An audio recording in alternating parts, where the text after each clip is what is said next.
These carefully targeted actions are designed to disrupt the use of Afghanistan as a terrorist base of operations. And in Afghanistan, we're increasing our troops.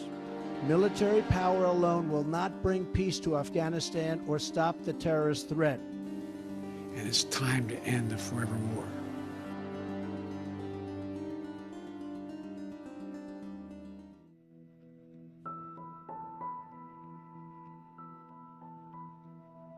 We're pursuing long-term victory in this war by promoting democracy in the Middle East,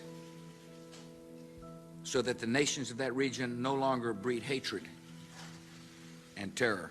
It remained America's view after the Cold War, particularly if there were going to be countries that were not Western democracies that were going to be breeding grounds for terrorism. After 9/11, George W. Bush moved into that camp.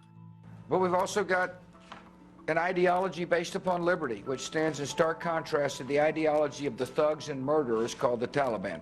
The danger with the Bush administration's foreign policy and their characterization of the threat as regime-based is that it lends itself to overreach. All of a sudden you have an axis of evil in North Korea and Syria and Iraq and Iran, and that distracts from the central mission in Afghanistan.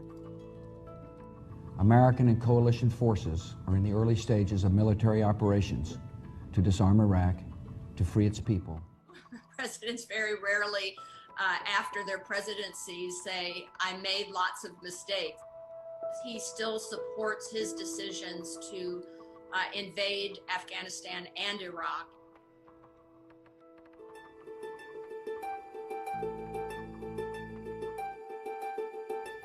Our goal is to destroy Al-Qaeda, and we are on a path to do exactly that. I think Barack Obama's was much more realistic, and it was much more accurate about the capacity for the United States.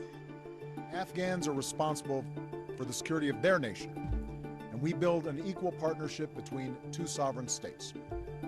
A future in which war ends and a new chapter begins. Afghanistan is far more peripheral as a national security issue, particularly after the death of Osama bin Laden.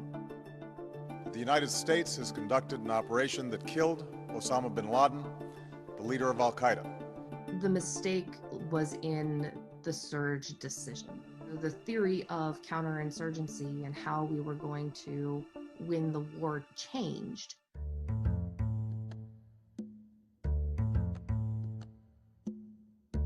We are a partner and a friend, but we will not dictate to the Afghan people how to live or how to govern their own complex society.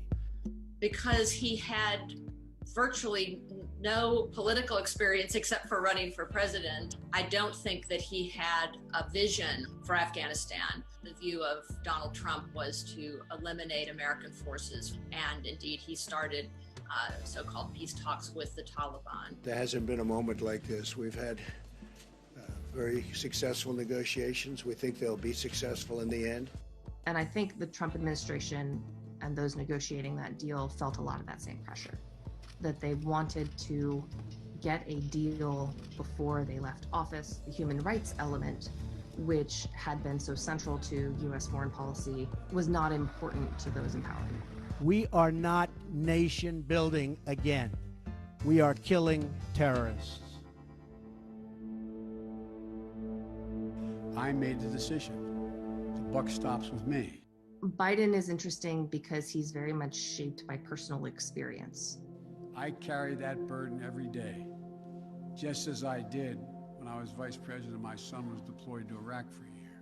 And the view was that we were not really going to be able to create a democratic republic in a culture, in a society with ancient, tribal, and religious differences. I cannot and will not ask our troops to fight on endlessly in another country's civil war. The Biden administration was trying to adhere to a deadline that it inherited and that it didn't want to change.